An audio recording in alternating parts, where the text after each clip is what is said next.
அனைவருக்கும் வணக்கம். நான் இப்படி முதல்ல என்னை பேச கூப்பிட்டதுக்கான காரணம், பறந்து போட சென்சார் இப்போ தான் நடந்துட்டுருக்கு. ஸோ முடிச்சுட்டு வேகமாக போகணுங்கிறதுக்காக என்னை அருண் வேகமாக பேச கூப்பிட்டாரு. அதனால தான் பெரியவங்களுக்கு முன்னாடி நான் வந்துட்டேன். அதுக்காக மன்னிக்கணும். அண்ட் ஜூலை 4 எனக்கு, அருணுக்கு, சித்துக்கு 3 பேர்த்துக்கு முக்கியமான நாள். நானும் சித்துவும் ரொம்ப வருஷமாக சேர்ந்து படம் பண்ணணும்னு ட்ரை பண்ணிட்டே இருந்தோம். ஒரு வழியாக 2 பேர்த்த படமும் ஒரே நாளில் ரிலீஸ் ஆகுது. அந்த அளவுக்கு வந்துட்டோம் சித்து. தேங்க்யூ. அண்ட் இந்த படத்தினுடைய தயாரிப்பாளர் அருண் விஸ்வா என் லைஃப்பில் ரொம்ப முக்கியமான ஒருத்தர், என்னுடைய உதவியாளர். அவர் நான் எப்போ சந்தித்தேன்னா, தங்க மீன்கள் எடுத்துகிட்டு ஒரு 2010-11 வாக்கில் அது ரிலீஸ் ஆகுமான்னு தெரியாதப்போ என் ஆஃபீஸ்க்கு ஒரு நாள் வந்தார். அவர் ஆஃபீஸ்க்கு வந்ததுலேருந்து எங்கள் ஆஃபீஸில் ஒரு நம்பிக்கை வர ஆரம்பிச்சிது. டெய்லி இந்த படத்தில் வந்து ஐ திங்க் அப்பாவோட பேர் வந்து வாசுதேவன் அப்படின்னு நினைக்கிறேன். நாங்கள் 2 பேரும் கௌதம் வாசுதேவன் சார் ஆஃபீஸ்க்கும் அவருடைய ஷூட்டிங்க்கு போயிட்டே இருப்போம். ஸோ அதனால தான் வாசுதேவன் பேர் வச்சிங்களான்னு தெரில.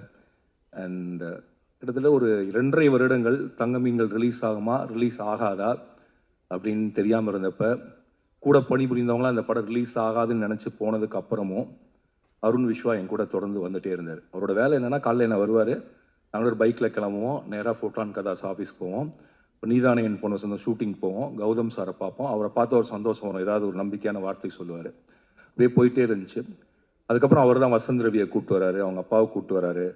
கிட்டத்தட்ட நான் என்னுடைய 2 BHK ஃப்ளாட்டில் இருந்து என்னை வெளியில் கூப்பிட்டு வந்து கோடம்பாக்கத்துக்குள்ளே கூப்பிட்டு போன ஒருத்தர் அப்படின்னா அது அருண் தான். அருண் மூலியமாக தான் எனக்கு நிறைய இண்டஸ்ட்ரியில் இருக்கக்கூடிய எல்லாருமே அறிமுகமானாங்க. And Arun thank you for that. And நீங்கள் இல்லைன்னா தங்க மீன்கள் எப்படியும் வெளியில் வந்திருக்கோம். ஆனால் அந்த காலத்தை நானும் மாரி செல்வராஜும், அப்போ ஆஃபீஸில் வந்து மாரி செல்வராஜும் நானும் இருப்போம். இப்போ அருண் விஸ்வா வருவார். வந்தாலே ஒரு அருண் விஸ்வா பார்க்குறப்ப எல்லோரும் நினைப்பாங்கன்னா ரொம்ப பணக்கார வீட்டு பையன் அப்படின்னு நினைப்பாங்க. ஏதோ ஆடிக்கார் பிறந்ததுலேயும் ஆடிக்கார் வச்சுருக்காருன்னு. பட் இல்லை, அருண் விஸ்வா அது சொல்லாமான்னு தெரில. அருண் விஸ்வா வந்து என்ன சொல்கிறது, வீடற்று கடன்காரர்கள் துரத்த ஒவ்வொரு ஊராக வாழ்ந்து சென்னையில் வந்து அண்ட் சென்னைக்கு ஒரு கனவோடு வந்து பெரிய நம்பிக்கையோட, அவரோட கனவு 3 BHK வாங்குறதுலாம் இல்லை, ஒரு டைரக்டர் ஆகணும், ப்ரொடியூசர் ஆகணும். அண்ட் பெரிய படிப்புலாம் இல்லை, வெறும் டிப்ளமோ. அதையுமே முடிச்சாரான்னு எனக்கு தெரில. ஏன்னா அவர் அறிவாளி தான், ஆனால் முடிப்பதற்கான சூழல் இருந்துச்சா எனக்கு தெரில. ஆனால் அவங்க அம்மாவும் அவங்க அப்பாவும் எனக்கு தெரிஞ்சு இந்த படத்தினுடைய அம்மா அப்பா மாதிரி தான் நான் நினைக்கிறேன். அவங்க பேரில் தான் அந்த ப்ரொடக்ஷன் கம்பெனி சாந்தி டாக்கீஸ். அவங்க அப்பா வந்து ரொம்ப இன்னசென்ட்டான ஒரு ஃபாதர். அண்ட் அவங்க அப்பா வந்து எனக்கு தெரிஞ்ச அருண் விஸ்வா இன்னைக்கு வரைக்கும் எந்த கேள்வியுமே கேட்டிருக்க மாட்டாருன்னு நினைக்கிறேன். அருண் விஸ்வா செய்கிற எதுக்குமே அவர் நோ சொல்லியிருக்க மாட்டார் நான் நம்புகிறேன். அவங்க வீட்டை பொறுத்த வரைக்கும் அருண் விஸ்வா தான் சூப்பர் ஹீரோ. அருண் விஸ்வா அவங்க வீட்டை பொறுத்த வரைக்கும் மட்டும் இல்லை, எங்கள் ஆஃபீஸ்க்குமே ஒரு சூப்பர் ஹீரோ தான். அதுக்கப்புறம் தரமணியை டிசைன் பண்ணதாகட்டும். அண்ட் எனக்கு அருண் விஸ்வாவை பார்க்குறப்பெல்லாம் எனக்கு பயங்கர ஒரு உற்சாகம் வரும். சில மனிதர்களை பார்க்குறப்ப தான் உங்களுக்கு ஒரு நம்பிக்கையும் உற்சாகம் வரும். அந்த மாதிரி like you can believe him 100%.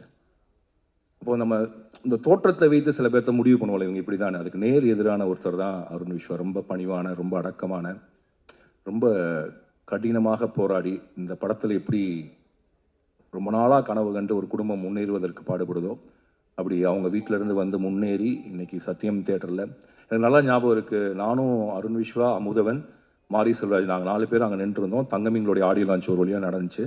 அப்போ அருண் விஸ்வா தான் என் கையை பிடிச்சிட்டு சொன்னால், சார் படம் கண்டிப்பாக ஹிட்டுன்னு. ஏன்னா இந்த இதெல்லாம் முதல்ல ஆனந்தையில் நாங்கள் ஸ்க்ரீன் பண்ணோம். ஸோ சத்தியம் தியேட்டரையும் அந்த நாளையும் என்னால் மறக்கவே முடியாது. Arun Vishwa, all the best. And இன்னும் ரொம்ப தூரம் நீங்கள் போகணும். அண்ட் தமிழில் ரொம்ப முக்கியமான படங்களை தயாரிக்கிறது மட்டும் இல்லாமல் இயக்கவும் நீங்கள் செய்வீங்கன்னு நான் நம்புகிறேன். அண்ட் சித்து, அருண் விஸ்வா தங்க மீன்கள் ரிலீஸ்க்கு முன்னாடி வந்து ஹெல்ப் பண்ணார்னா, சித்து வந்து கட்டது தமிழுக்கு அப்புறம் வந்தார்.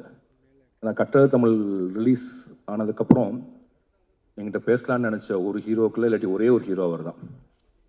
அப்போ வந்து ஹைதராபாத்தில் வந்து நிஜமாகவே ஒரு பெரிய ஹீரோ, பொம்மரையெல்லாம் ஓடி. அண்ட் திடீர்னு ஒரு நாள் ஃபோன் பண்ணி நீங்கள் ஹைதராபாத்துக்கு வாங்கன்னு சொன்னார். அன்னையிலேருந்து நாங்கள் பேச ஆரம்பித்தோம். சித்தார்த்தை பற்றியும் ஒரு அபிப்பிராயம் இருக்குது. அவர் பயங்கர புத்திசாலி அண்ட் பயங்கர அகங்காரமான ஒருத்தர். அவருக்கு வாயில் நினச்சதை, மனசில் நினச்சதை எதிராளியுடைய மனசை பார்க்காம பேசக்கூடிய ஒருத்தர். இப்படி நிறைய பிம்பங்கள் இருக்குது. பட் நிஜத்தில் நான் சொல்கிறேன், சித்தார்த் ஒரு அடிமுட்டாள். அடிமுட்டாள்னா எந்த அர்த்தத்தில் நான் சொல்கிறேன்னா, சித்தார்த் எப்போதுமே ஒரு வளர்ந்த குழந்தை. நானும் சித்தார்த்லாம் ஒரே ஸ்கூலில் படித்தவங்க. என்னென்னா நாங்கள் இன்னும் ஸ்கூலை விட்டு வரவே இல்லை. Still children.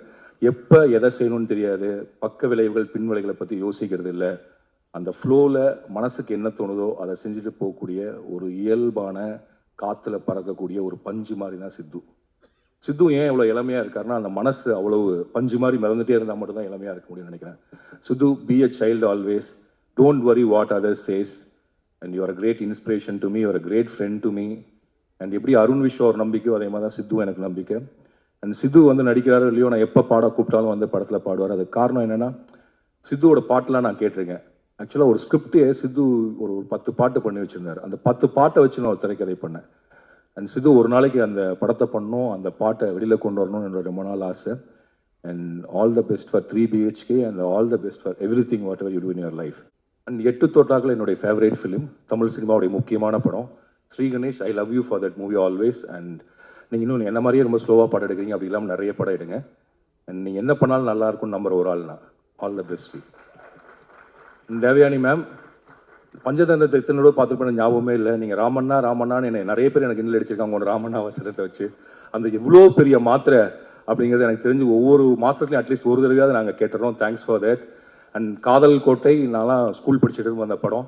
அண்ட் நான் உங்கள்கிட்ட நான் பேசினதில்லை, பட் எங்களுடைய பாலிய காலத்தில் நீங்கள் ஒரு முக்கியமான ஆளாக இருந்திருக்கீங்க. ரொம்ப நன்றி. சரத் சார், இந்த படத்தில் அந்த டைலாக், அந்த நீங்கள் செல்லோன்னு சொல்கிறப்போ ஒரு மாதிரி மெல்ட் ஆயிடுச்சு சார். நான் புலன் விசாரணையிலேருந்து உங்கள் படத்தை பார்த்துட்ருக்கேன். புலன் விசாரணை இன்னும் ஞாபகத்தில் இருக்கிறது நீங்களும் ஒரு காரணம். அண்ட் ஒரு கிரேட்டஸ்ட், என்ன சொல்கிறது, ஒரு வெர்சடைல் ஆக்டர். இன்னும் உங்களோட நடிப்பு எனக்கு என்ன பிடிக்குன்னா, நீங்கள் ரொம்ப எனக்கு தெரிஞ்ச தமிழில் மிக யதார்த்தமான ஒரு நடிகர். ரொம்ப நடிப்பை புஷ் பண்ணாமல் நடிக்கக்கூடிய ஒருவர். அண்ட் அந்த மீசக்கார நண்பா பாட்டு வந்து எனக்கு பல தடவை நான் கேட்டிருக்கேன் சார். ஐ திங்க் நீங்களும் உங்களுடைய குரலும் ஒரு மாதிரி வந்து எப்போதுமே ரொம்ப இணக்கத்தையும் ரொம்ப நட்பாக அன்பாக இருக்கக்கூடிய உஷ்ணத்தையும் கொடுக்கக்கூடிய ஒன்று. ரொம்ப நன்றி.